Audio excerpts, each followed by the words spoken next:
avec l'Ordre des avocats du barreau de Lille. C'est votre droit sur Grand Lille TV en partenariat avec l'Ordre des avocats du barreau de Lille. Aujourd'hui, nous accueillons Maître Zouhir Zahiri. Bonjour. Bonjour. Vous allez nous parler de l'embauche d'un étudiant étranger avec déjà une première question. Qui peut être concerné par la procédure de changement de statut pour passer d'étudiant à salarié ? L'ensemble des étudiants étrangers faisant leurs études en France qui ont un titre de séjour qui est en cours de validité.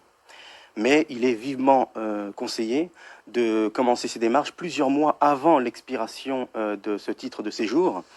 Et d'ailleurs, j'interviens à la bonne époque de l'année sur votre émission, puisque les titres de séjour n'expirent pas toujours en septembre.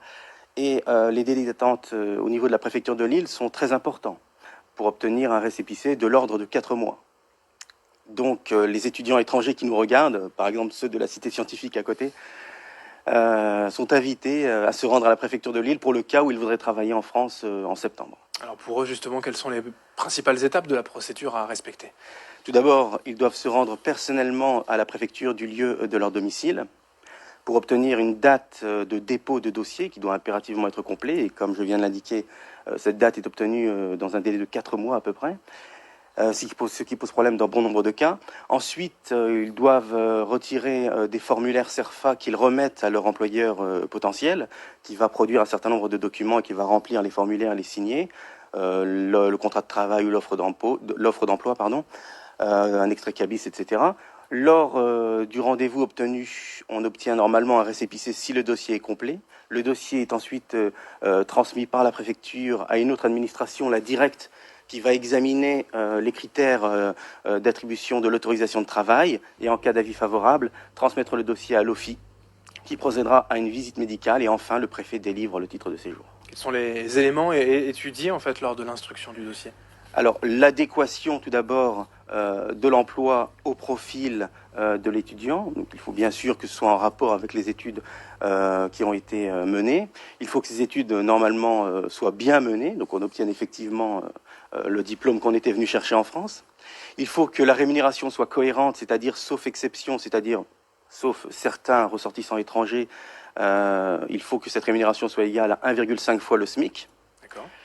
Et on regarde également la situation de l'emploi en France, c'est-à-dire que l'employeur doit vérifier qu'il ne peut pas embaucher un Français ou un étudiant étranger qui est déjà, ou un étranger déjà autorisé à travailler en France. Alors il y a plusieurs difficultés, on l'imagine. Comment s'en prévenir ? Alors, tout d'abord, j'insiste lourdement là-dessus, mais c'est une difficulté fréquente, s'y prendre longtemps à l'avance. Ensuite, éventuellement, si on craint un refus d'autorisation de travail, se réinscrire à l'université. Et c'est pour cela aussi que je disais que j'intervenais au bon moment dans votre émission.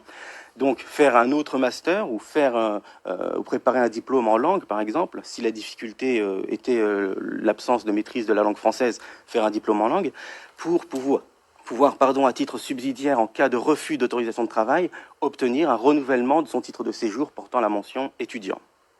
Mais il faut l'avoir demandé, donc, lors de ce rendez-vous obtenu dans un délai de 4 mois, par écrit, dans un courrier séparé, et un courrier qui doit être particulièrement bien motivé pour expliquer en quoi les études que l'on veut continuer en France sont en rapport avec le projet professionnel et avec la scolarité antérieure.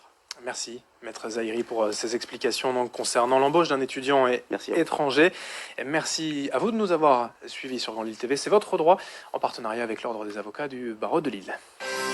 C'est votre droit, avec l'Ordre des avocats du barreau de Lille.